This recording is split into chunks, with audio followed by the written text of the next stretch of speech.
Okay, thank you, members, and we are now moving to agenda item 8, which is a briefing by the Christian Fellowship Church Sign Language Centre on the Sign Language Bill. Members, the briefing paper for this agenda item is at page 525. I now like to welcome to the meeting Daniel Voss, and Daniel is Sign Language Pastor with the Christian Fellowship Church Sign Language Centre, and you are welcome today, Daniel. Could I please invite you to make an opening statement, and then we will move to questions from members. Thank you. Well, thank you. It's actually an honour to be here, so really appreciate it. Just kind of want to explain who I am first before I go into the background what I do. So I'm originally from London. I came to Northern Ireland 12 years ago. So I'm fully deaf. I grew up in a hearing family, and through that I've spoken through my life and attending mainstream school and university. Although I can use my voice, I often found things quite difficult because my identity was missing. I tried to blend in, but it came to the cost of my well-being. And then about 13 years ago, I moved to Northern Ireland to study Belfast Bible College. And that was Rita and Raymond Abernethy, who you met in the previous meeting. So I joined that, and that when I discovered the deaf community in Northern Ireland, and then I started to learn BSL and understand about deaf culture, and I realised how much I missed out on. So the first time I kind of found my missing identity, if that makes sense, and then felt like belonging in the deaf community. And so yeah, I just kind of want to speak, so coming straight from what I'm going to say word for word. So I do use sign language from time to time, and I just find it a struggle to pick up on sign language interpreters. It's difficult to book one, high in demand, and I just always feel guilty in getting interpreted when other people need it the most. But so my role, I serve at the Sign Language Pastor at CFC. We're based on the Belmont Road. We have 6 sites, so we have 6 different. So we have one in East, Antrim, Hollywood, and so on. So SLC will be celebrating 40th anniversary next year. We started in 1986. I'm the 3rd deaf pastor, followed by Raymond Abernethy, who you know, and Adam McCormick. Do you might know Adam McCormick? He's quite a famous guy. He's your cousin, is he? Oh, very good. There you go. Our mission is clear. It's a Christ-centred community dedicated to impact the Belfast, Ireland and the nation of the love of God through the power of the Holy Spirit. So we currently have about 40 people attending our weekly service. In 2024, we launched both Sunday school and a BSL Tot, which is for baby to preschoolers. BSL Tot run midweek on a Tuesday morning had grown from 2 children, which is my boy, and to 15 children, and a mix of hearing and deaf families, coded, interpreted and others, have become a beautiful place for connection and belonging. So at the moment, statistics show that only 2% of deaf Christians attend church in Northern Ireland alone.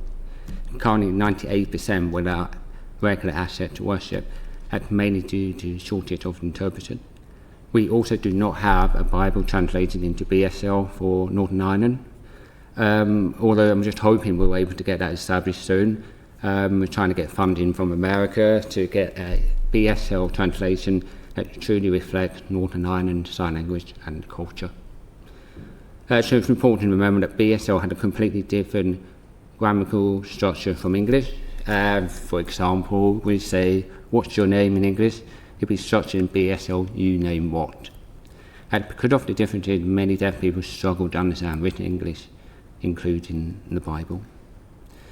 So some of our church only access learning about God and the Bible come through what is preached on a Sunday, because they cannot easily read or understand written English text themselves. So I just kind of explain the real life example scenario that I kind of face every day dealing with deaf people. So I think a really good example of that is when I had someone who came to me with 20 letters of electricity bill, and he only realised he only realised when there was a red warning letter on there, saying no red of the colour, and it was something urgent. So he came to me and asked what he was meant to be doing, and I had to kind of translate word for word what he was meant to be doing, where he was meant to pay off and all this. And quite often on the letter it would say you have to call this number. So this is another barrier on top that we have to face. And quite often when we use sign videos called, some of them could be from England, and the regional variation is like accent, it's a little bit different from England, and therefore can lead to miscommunication. And yeah, it just gets broken down really badly. It's even harder for people who come from a different country. So it's a different country, and not just that, sometimes the connection can be quite poor, can be quite frustrating, and then it just doesn't come across really good. Everything is done at a slower pace, so everything's 4 times slower than usual. Stuff like when we have, I think sometimes you kind of need a deaf translator to kind of help that scenario. Deaf people have an understanding of deaf culture better, and they might understand the deaf person emotion of what they're trying to say and convey, and that's why there's something that we could bring in. As a pastor and within the church, when teaching the Bible, it's not enough to translate word for word. We need to help people understand the context and meaning. So the Bible verse, you can know, it had a lot of complex and full of layers. For deaf members, understanding often requires visual example and relatable stories to connect the meaning. So if I just translate word for word, they may get the surface of it, but I have to kind of dig deep and just show the visual stories and kind of show them lots of examples, they can understand what the Bible verse is telling them.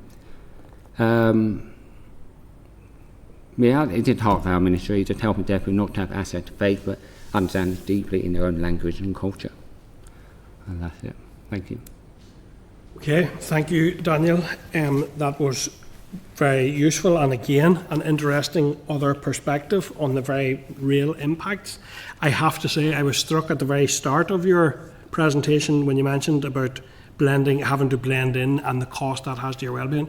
I think something almost identical was said by Ellie Mae O'Connell, who we heard from in this committee, almost word for word. I was really strongly reminded of that session, and that is hugely regrettable that people should have to share that experience as a fundamental, what it almost seems like part of their collective experience. So I'll just couple for me. So in terms of questions, can you say a bit more about the quality of interpreters and your experience of this? You have noted in your response that you didn't support the creation of an accreditation scheme, which Clause 10 relates to. Is there something else you feel would deal with the quality issue if it's not accreditation?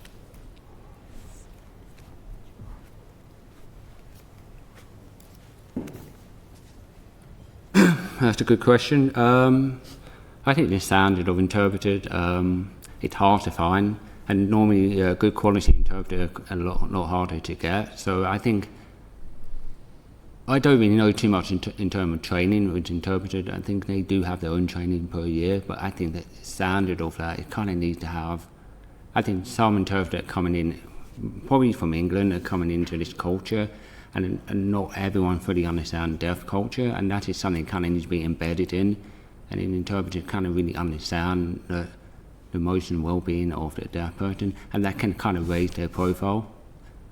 But added of training, I wouldn't know too much about that, but just saying interpreted, for me, they will have to be involved in the deaf community, because that's only one way to find out. I mean, you can do a lot of training, go to university for years, but if you don't kind of adapt that culture, you kind of miss the whole point of it. So I think they need to understand culture really well to order to understand what needs to be delivered. Okay, thank you. And you've outlined really practical challenges that people from the deaf community face. Do you feel this bill, as it stands, will address these and other challenges, or do you think the bill goes far enough? Do you mean the common bill at the moment? Or yes. No, not enough.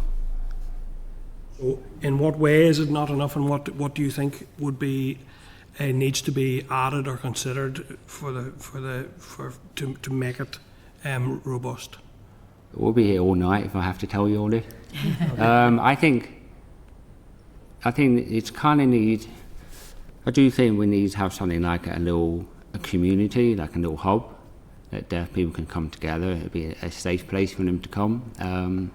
There's one in just outside Dublin called Deaf Sport Village, and I think they all come together as a community, and that's somewhere they can establish. And then they used to have the one called Wilton House years ago, but then that all closed down because they had all the deaf organisation in one place. And I do think we need more. I do think we need to establish deaf translators as well, and not just hearing interpreters. I say that because a lot of deaf translators cannot actually translate word for word. Where interpreters translate English, that will be their job, and then the deaf people have to kind of go into the deeper stuff because not everyone will fully understand if they just watch. And so I had a load of notes on there, but I'm not sure. Do you want me to go through? No, well, I'm trying to get a sense of what specifically you think might need to change within the bill to deliver on kind of the expectations. Is there one specific thing, for example, that you think would improve the outcome of the bill?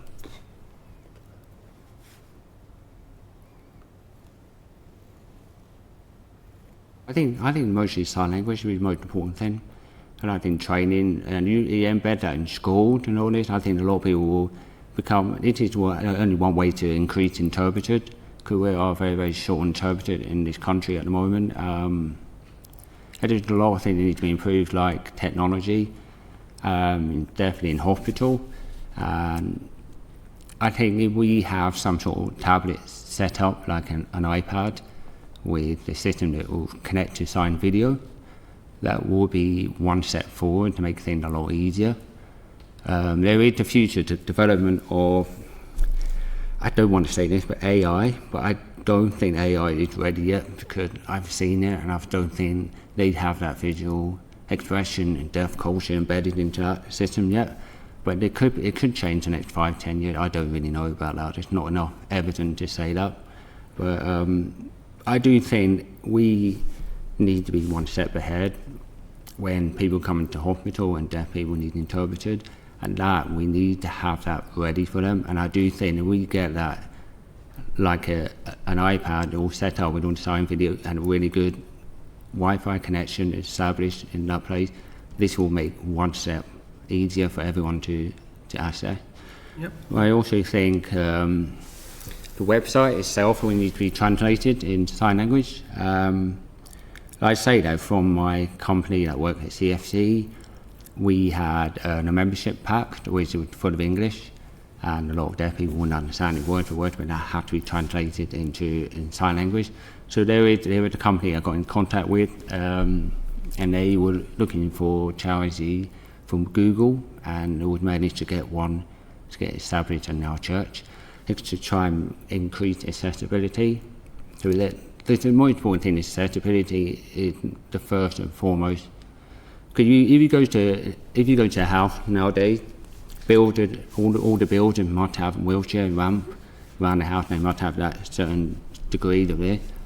If we get that foundation set up properly for the deaf community, I think we will go a long way away. Okay, thank you, Daniel. And I'm going to Melissa then. Go ahead, Melissa. Thank you all for Daniel. You're very welcome here today, Daniel, and I'm glad to hear again too, just from your perspective. We had a very insightful meeting prior to you coming in here from another group of people representing the deaf community. In relation to the actual bill itself, Daniel, do you think is the language deaf enough in it?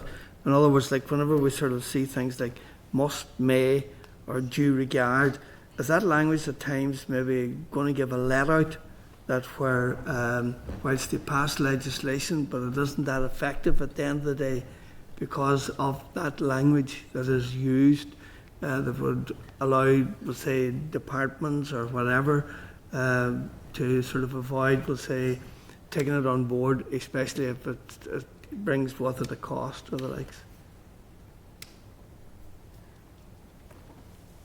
It's a very good question. I think for deaf people, when we read that, we think automatically that's how it should be.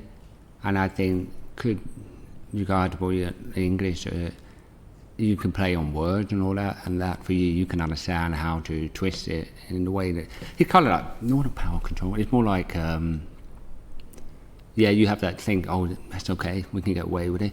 I think for deaf people, when they see that, they think it should happen, and I think that wording needs to change for certain. It needs to be clear. It needs to be black and white. It just can't be grey in that area, because otherwise we're just going to be going around the block again. Does that make sense? Yeah. Thank you. Kelly, please. Thank you, Daniel. Thank you for your written evidence before and coming today. I noticed in your written evidence you talk about deaf culture more. It's not just about BSL and ISL, it's about a person's life. And you talked about the hub. And we heard earlier from a group of older deaf people about the importance of communication and coming together. I'm just wondering if there's anywhere in this bill that we can enhance the definition of the term deaf culture to say that there needs to be support to build a community.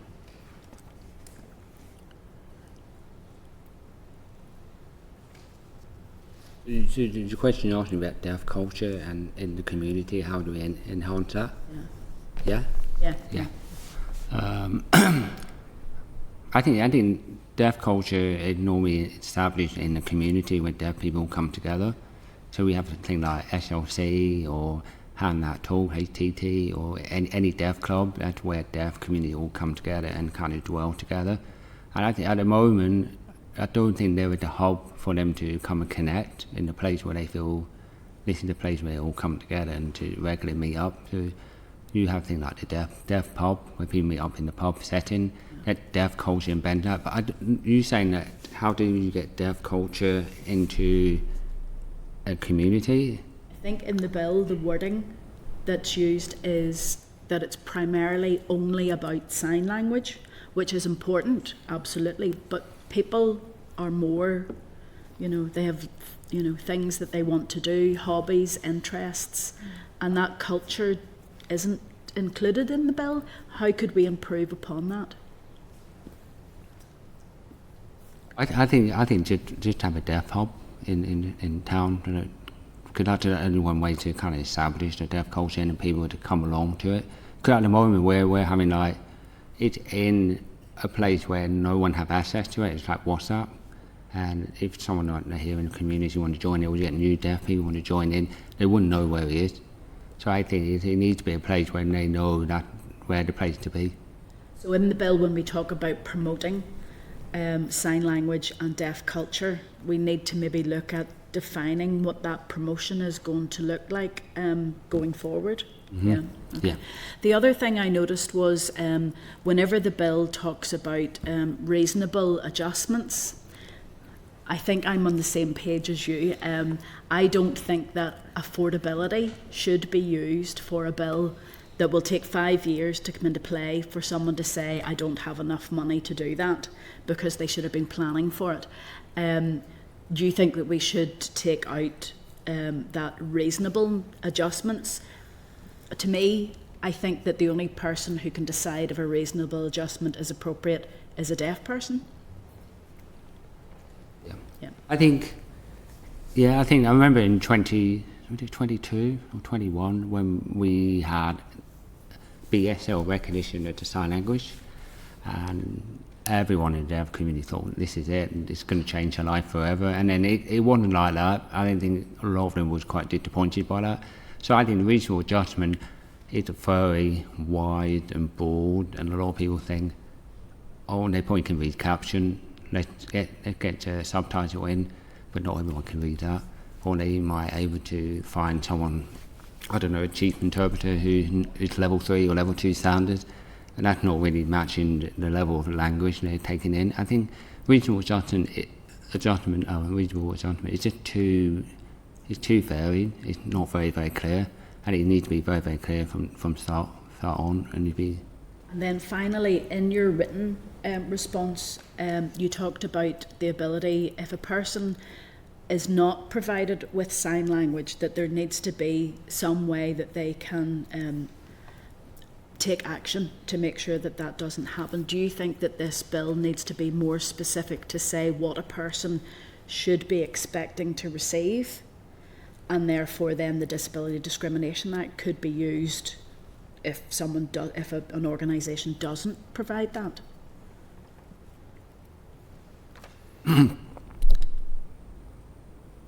You say that question again? So it's just to see, when you talked about someone being able to take action if they're not provided with sign language, for instance, do we need to be very prescriptive in this bill so that if someone is not provided, for instance in health, with an interpreter at accident and emergency, then that would be a failing that could then be linked to the Disability Discrimination Act?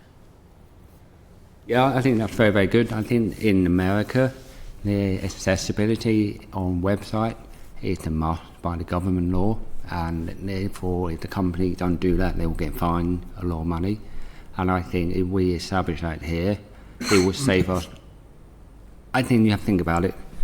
The mental health in the deaf community is 3 times higher than the normal community, and a lot of people, they suffer the most, and they suffer. And it's just what we said in the previous meeting, that she was there for 10 hours just waiting for an interpreter, and that's not on. And I honestly do think if you have that set in place, it will make people put that on top of their list, and that will make a massive difference. Thank you very much. That's very helpful. Yeah. Thank you, Kelly. Okay, members, so thank you, Daniel. Again, that has brought a very specific perspective and additional information to committee, which will be very useful for us in the development and in the committee stage of this bill. So, thank you. Thank you. I just have one question. I want to say this. In Finland, the country, they have. I think Southern Ireland have this as well, and they have every person get 1 year of interpreter support. So many hours they get. I don't know, about 100 hours a year for free, provided by the government. And I honestly think that if you do that here in Northern Ireland, it will make a massive difference. You have to think about every single day that people do, like getting their car sorted out in a mechanic, or going to the council and all these sort of things. And a lot of these companies can't really provide that, or not a lot of these companies have signed videos. So if you have that sort of scheme for them, I think it will just make a big difference. So, thank you. Okay, thank you, Daniel. We will look at that. I appreciate that. So I want to thank Daniel and all of the witnesses, and I also want to thank the interpreters here today. There's been a very lively and interactive sessions, taking both sessions into account, and I'm sure that has been your interpretation has greatly assisted our consideration of the bill. So I want to thank yourselves. Thank you. Thank you. Okay, members. So we just to advise that there was to be a third briefing today, but before I go to that, is there any follow-up action in relation to that particular session that members want to pick up on? Could I just ask for some clarity? What was that last point that was being made there? I couldn't hear it correctly. The point was that there are some schemes in some countries, including potentially Finland and Dublin. We'll probably see can we get further information, where people are provided with a certain, almost a fund of interpretation. 100 free hours of interpretation. 100 free hours. So if you go to your mechanic, you have access to up to 100 free hours in the course of a year of interpretation to assist you with. Some of them more practical, and some probably similar to what Kelly had. Voucher scheme has come back in some of the written evidence as well, a suggestion of this type of voucher scheme if you're deaf or hard of hearing and might need interpretation to go about your daily activities. Right, so therefore you'd use this coupon then, we'll say, to bring an interpreter in? Yeah, help you. Okay. Go ahead, Pat. I think it's a great idea, although you're reliant on actually having a pool of interpreters, and that is a huge issue. And I know even in terms of accreditation, it's very difficult for people who do sign actually to actually get the official accreditation, the official qualification, because of the lack of people in Northern Ireland that can actually accredit them. So there are huge issues, I think, and the fact that we're very familiar with all the faces of the interpreters tells you how few there are, and I think that's going to be a major challenge going forward. That has to be. The other thing that came up in both sessions, actually, and worth maybe flagging now as well, is that issue around the current video interpretation service and its lack of maybe potential access to the particular dialect or form here. And I also wonder, is Irish? So I wonder, is there anybody within that system who's from here? Not that they would always be available. Availability is a problem. I also wonder, is there any ISL available in that? And I suppose, really, does that, if there's a potential gap there, how or should that be looked at in terms of trying to fill that gap? And because technology clearly could play a huge advantage, but we need to be very careful that it doesn't further discriminate against people by not being fully inclusive, because technology can roll over the top of people in another way. In fact, Kelly first, then maybe Melissa. I'm going to follow up on that point. The point was made with the older persons group that deaf people themselves could be used to help to translate and do different things. So the issue is that we have a sign language bill coming forward here, and everybody is thinking that it's going to be gold plated the first day it comes into action, but we actually have 5 years for it to before the first sort of reporting comes through. So there's time to build this, but in the interim, if we're building all these processes, I think that's something that we might need to consider as part of that first reporting period. Is it's not for the face of the bill. This is the problem. It would be in explanatory notes to ask the department to clarify how are they going to lead into this. How are they going to meet expectations? How are they going to deliver on the number of PAs, for instance, that are going to be required, or translators? Because we won't have trained everybody. It could take 7 years to train someone right up. So it's how we're going to deal with that until we have enough translators there to help people. I'm a little concerned that nothing can happen until those 7 years have passed and we've got a number of people coming through. It's just, I think that question needs to be asked of the department, in that interim 5 years, what can be done, and it can't all be AI. Yeah, no, absolutely, because there is that danger, and I suppose that speaks to the point about how important our report, as well as any particular change, but our report on this one, I think, will be very, very significant and important, that we include a lot of these perspectives and subtlety and nuance and really, while the impact of those are not subtle or nuanced, they're very, very grave, but they need to be accounted for. Melissa? Just through the chair too, just at the time of the consultation, and I remember that I attended an event in Strabane, we actually had an example of how people could communicate with the interpreter online whenever they needed service and so on. I thought that in itself was brilliant, but with that it brings the additional problem, as was highlighted here today, that for older people and the likes of it, that were either they don't have the hardware or the technology in itself to be able to cope, or the ability to cope with the technology in itself, so that again too, that would require a whole sort of like training exercise there and the likes of it as well, to ensure equality of opportunity for all, say, and irrespective of where it is that they live as well too, because it would depend entirely on things right down to whether or not you actually have a signal that brings you online and things of that nature,